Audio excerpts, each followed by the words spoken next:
أعوذ بالله من الشيطان الرجيم بسم الله الرحمن الرحيم. Lesson number 115, Surah Yunus, ayah number 53 to 73.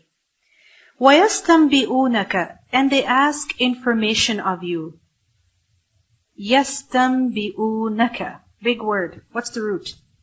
Noon ba, hamza, naba. Naba is news. So they يَسْتَنْبِئُونَكَ, they ask news from you. They ask information of you.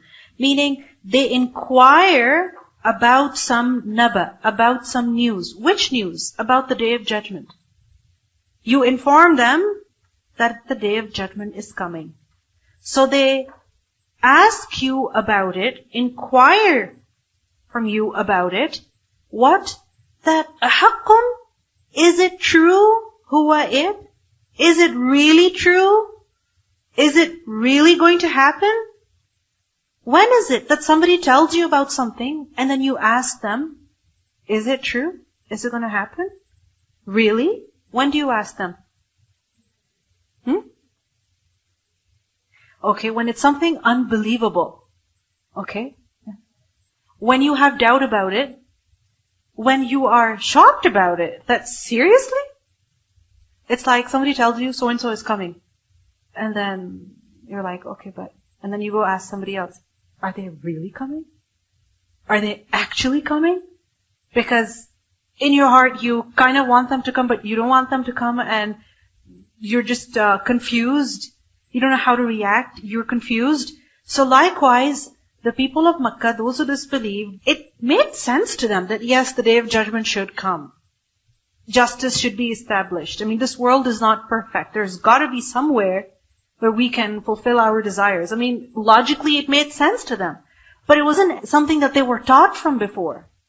It wasn't something that they were familiar with. So when they were informed the Day of Judgment is coming, they kind of wanted to believe in it, but it also meant that they had to change themselves a lot, so they weren't ready for all those changes. So in disbelief, in shock, they would keep asking him, أَحَقٌّ هُ? Is it really true? Is it actually going to happen? You actually believe in it? You're actually telling us that the Day of Judgment is going to come? أَحَقٌّ هُ? And you know when people are constantly asking you, so is it really true? Is it really true? Is it really true? Don't you get fed up? They're like, yes, for the millionth time, for the 100th time, yes, it is true. It is going to happen.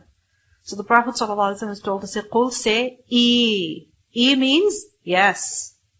وَرَبِّي, by my Lord.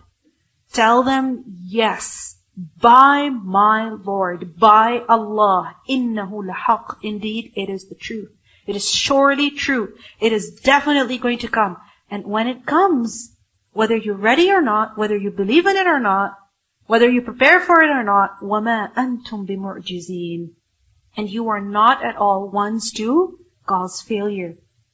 Mu'jiz, which is a singular of mu'jizeen. Who is mu'jiz? One who makes the other ajiz, meaning one who makes the other weak. So one who defeats, one who causes failure. So you cannot cause failure to who? To Allah subhanahu wa ta'ala. Meaning, when Allah subhanahu wa ta'ala will tell the angel to blow the trumpet, can you do anything to stop that noise? When Allah subhanahu wa ta'ala tells the mountains to come crumbling down on the earth to shake up, إِذَا زُلْزِلَتِ الْأَرْضُ زِلْزَالَهَا, can you do anything to stop that? When you're being taken into the hashr, can you do anything to stop that? When the angels of death come to take your soul, can you do anything to send them away? Can you shoot them? Can you run away from them? Can you hide from them? No. وَمَا أَنْتُمْ بِمُعْجِزِينَ. It is something unavoidable. You cannot run away from it. You cannot avoid it. You cannot cause failure. It will cause you failure. You cannot defeat it. It will defeat you. And we see this in this dunya. That there are certain things for which people prepare from before, so that when it arrives there, they can protect themselves. But are they able to protect themselves? No. They have hundreds of guards. But those hundreds of guards, are they able to protect them? No. Because if Allah has decided that someone should die at a certain point, then nothing at all can benefit them. If people had prepared from before, that in cases of emergency, this is our way out, this is what we're going to do. But when that earthquake strikes, then which plan helps them? Which plan B and plan C and plan D can help them? Nothing can. Because if it's going to happen and Allah sends it, it's unavoidable. وَمَا أَنْتُمْ بِمُعْجِزِينَ. So instead of thinking about when it's going to happen and what you're going to do to run away and what you're going to do to hide, what makes most sense? What should you do? Prepare for it. Prepare for it, because you can't avoid it. It's like a person is terrified of dying. Like, I don't want to die. I don't want to die. And they say, I don't want to think about it. Don't tell me about death. I don't like thinking about it. It makes me sad. But is that going to help them? You're going to die whether you like it or not. So what's the intelligent way of dealing with it? Preparing for it. وَلَوْ أَنَّ. And if there is a person who doesn't prepare for that day, wastes his time indulging in this world, then وَلَوْ أَنَّ. وَلَوْ, and if, أَنَّ, indeed, لِكُلِّ نَفْسٍ, for every person, for every soul. Which person? Which soul? That ظَلَمَتْ, it committed injustice. Whether it's the dhulm of shirk, the dhulm of kufr, the dhulm of nifaq, the dhulm of, towards others. A person who has done wrong, who has committed sin, if they have, on the day of judgment, مَا فِي الْأَرْضِ, whatever that is on the earth. What's on the earth? What's on the earth? Many valuable things. Land itself, does it have value? A lot. A lot. These days you can get a shoebox size apartment for hundreds and thousands of dollars. Right? Imagine, مَا فِي الْأَرْضِ. What does that include? All of those fancy resorts and all of that, most expensive real estate and gold and silver and diamonds and business, whatever it may be. مَا فِي الْأَرْضِ. If a person who has done dhulm had on the day of judgment everything that is on the earth, what would he do? لَفْتَدَتْ بِهِ. Surely it would ransom itself with it. Meaning, that person would readily give all of the earth and everything in it that he possesses in order to release himself, in order to free himself from the punishment of that day. He would give anything and everything. And even if he had all of the earth with all of its belongings, what would he do? Readily give it in order to free himself from the punishment. But would that help? Would that be accepted? Because where's all that gold and silver and cash gone on the day of judgment? It's not there. And even if a person was made owner of all of that, could he release himself from punishment by giving everything? Could he? No. Because on the day of judgment, this dunya, it will have no value. This money, the things that we buy and the things that we collect, they will have no value. But if a person has brought tawheed, iman billah, if he comes on the day of judgment to Allah, fearing Allah, that's how he lived his life, then he doesn't need to offer so much in order to free himself. What does it show? The price of this dunya, everything in this dunya is less than what? Your life. You are more precious. You are more important. Iman is more important. It is more precious, more valuable than this earth and everything in it. So don't waste your life after this world. Don't waste your life running after this world, chasing this dunya. Because no matter how much of this dunya you accumulate today, on the day of judgment, you'll give it up happily in order to free yourself from punishment. Don't let this dunya distract you from iman and amal salih. Because if a person does not have iman, amal salih on that day, and if he has all of the earth, there's no comparison between the two. There's no comparison between the two. In this book, Fiqh al-Qulub, the author, he writes that when a person performs a good deed, في الظاهر فيها المشقة. On the apparent, there is difficulty. When you're performing a good deed, there is difficulty in performing that good deed. So for example, you could be, watching a funny video on your phone, one after the other, and a video on how to make your nails and how to do your makeup and how to do your hair in the nicest way possible, right? One video after the other. You could spend an hour, 2 hours doing that, right? But that time could also be spent on reciting the Qur'an and reciting your morning or your evening adhkar and performing that sunnah that we're just too busy to perform. Right? Now reciting the Qur'an, performing your sunnah prayer, فِي الظَّاهِرِ فِيهَا الْمَشَقَّةِ. There is difficulty. Or is there not? Is it easy or is it difficult? It is difficult. But he says that difficulty is like a drop of water compared to an ocean of pleasure that is hidden behind it. Behind this difficulty is what? An ocean of pleasure, an ocean of enjoyment, an eternity of fun and amusement, but it's hidden behind that drop of difficulty. You understand? That you have to go through this difficulty, and remember that this difficulty is very little, but after this difficulty, there is what? Reward, eternal happiness, eternal pleasure, and that's like an ocean compared to a drop of water. Drop of water being what? The difficulty that you experience in doing good. And the ocean is what? The reward for that difficulty that you've endured. Bismillah, Assalamu'alaikum. I remember when my daughter, she was memorizing Quran, it was really difficult for her because she doesn't know how to recite good. So I spent time with her reciting, and I couldn't do it, and I start crying, she's crying. And then we reached the ayah saying, Inna hada jaza'an lakum, wa kana sa'yukum mashkura. And then that time I start crying, I said, that's it. After that, alhamdulillah, she's became. Yes. That on the Day of Judgment, people will be told that this is all jaza for you, and wa kana sa'yukum mashkura. Your effort, the sacrifice, the striving, that is going to be appreciated today. That's going to be appreciated today. So yes, in doing good, in obeying Allah, there is difficulty. في الظاهر فيها المشقة. ولكن هذه المشقة مثل القطرة. And behind it is an ocean, al-bahr, of enjoyment. And on the other hand, committing a sin. في الظاهر فيها اللذة. On the apparent, there is fun. When a person is committing a sin, he has fun. He's enjoying himself. But that enjoyment is like a drop of water, behind which there is an ocean of punishment that is hidden. There is an ocean of punishment, of torture, of adab, that is hidden behind that drop of pleasure. So be wise, be intelligent,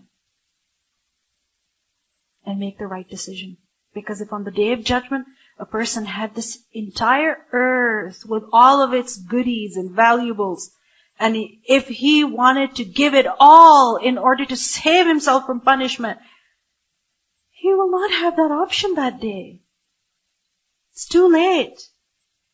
It's too late. وَأَسَرُّ النَّدَامَةِ. And they will conceal the regret. Asarru, from sin ra. What does sir mean? Secret. So asarru, they will hide. They will try to cover up. What? An-nadama, the regret. Regret over what? Wasting their time, wasting their life, wasting their money, wasting all those opportunities. They will have a lot of regret, but they will try to hide it. They will try not to show it. They will try to appear as if they are perfectly fine, as if they don't care. Like there are many people who, when they're being punished for what they've done, they walk as if nothing's wrong. But in their heart, their guilt is just killing them. It's killing them. On the outward, they try to pretend that they're perfectly fine. But in their heart, they're full of regret. So on the Day of Judgment, such criminals, أَسَرُّ النَّدَامَةَ لَمَّا رَأَوُا الْعَذَابِ. When they will see the punishment. وَقُضِيَ بَيْنَهُمْ بِالْقِسْطِ. And it will be decreed between them with justice. Justice will be established. Notice how justice is mentioned again and again and again. Why? Allah is just, He is fair. And He will give to each person what he deserves, and that is justice. وَقُضِيَ بَيْنَهُمْ بِالْقِسْطِ وَهُمْ لَا يُظْلَمُونَ. And they will not be wronged. So when a person is tempted to do wrong, tempted to keep away from khair, then look at everything around you. Look at that phone that's distracting you from Allah subhanahu wa ta'ala. Look at that bed that's distracting you from Allah subhanahu wa ta'ala. And tell yourself, if on the Day of Judgment I would give this bed even, I would give this phone even to release myself from punishment, it's not gonna help. It's not gonna help. You know, like those photographs you see of people who won big lotteries and $20 million, like a huge massive check they're holding and they're looking so happy? They would give it on the Day of Judgment to save themselves from hellfire. They would give anything to save themselves from hellfire. But on that day, it's not going to help. Ala, unquestionably, inna lillahi, indeed for Allah, meaning He owns. Ma fis samawati wal ard, whatever that is in the heavens and the earth, He's the owner. If you try to run away from Him, hide in some mountain, behind some, tree, where are you going to go? Where can you hide from Him? He owns everything, the heavens and the earth. Allah, unquestionably, there's no doubt about this. Listen, inna wa'd Allahi haqq. Indeed, the promise of Allah is true. There's no doubt about it. وَلَكِنَّ أَكْثَرَهُمْ لَا يَعْلَمُونَ. But most of them do not know. Most of the people do not even know about the coming of the Day of Judgment. And if they know about it, they don't know about the details of the Day of Judgment. This is a journey that every person is going to take. And if we were tested today about the details of, let's say, the Hawd, or the Sirat, or the Hashr, I'm telling you, many of us don't know about the details of that day. We think, yes, we know it. But do we really know it? We have, confused ideas. That, all the people who believe they'll be taken into Jannah and the mushrikeen, they'll be questioned and they'll be thrown into hellfire and they will burn in there for some time and then they will just finish. We have assumptions about the Day of Judgment. And it's a journey that each and every single one of us has to take. If you're told, you have to go next year to such and such country. You're told, what is that country? What is over there? You find out about the weather. You find out about the food. You find out about the living conditions. You find out about what exactly you'll be doing so that you can prepare accordingly. Isn't it? You find out about how many days you have to go for so that you take the right number of clothes. You find out if you have the option of doing laundry over there so that you take your clothes accordingly. Right? You find out about which days they're going to be so that you can make the most of your trip. We want to know about every single detail. But the akhirah, which is real, everyone is going to face it. How much of the akhirah do we know? How much of the akhirah do we know? We don't know much. And this is knowledge that we must have, because it is this knowledge that rectifies our actions. It warns us, right? It kind of scares us. It prepares us for reality. So this is knowledge that we must have. This is something that we must find out about. So I recommend to every single one of you over here, and myself also, that listen to some form of, lectures or read a book or something that tells you about the matters of the akhirah. And if you heard it 5 years ago, listen to it again. If you read a book, if you took a course 10 years ago, do it again now. Because you can never know enough. You can never ever know enough. And knowledge is something that reminds us. فَذَكِّرْ إِنَّ فَعْتِ الذِّكْرَى. Dhikra benefits. So remind yourself. هُوَ يُحْيِي وَيُمِيتُ. He is the one who gives life and causes death. وَإِلَيْهِ تُرْجَعُونَ. And to Him you will be returned. All of us are going back to Him. He gave us life and He's going to give us death. And we better be ready for it. We better prepare for that eternity. We wake up in the morning with the gham of this world. We spend the day with the gham of this world, and we go to bed with the gham of this world. We're just concerned about this world, this life. What's going to come later? Unaware, negligent. We are living because He gave us life, but we forget that He's also going to yumit. He's also going to give us death. We came from Him, but we forget that we're also going back to Him. So what do we need in order to keep us on the right track, in order to keep this reality, fresh in our minds, so that we can prepare for the Day of Judgment? What do we need? The Qur'an. Because the Qur'an reminds us. The Qur'an prepares us. The Qur'an warns us.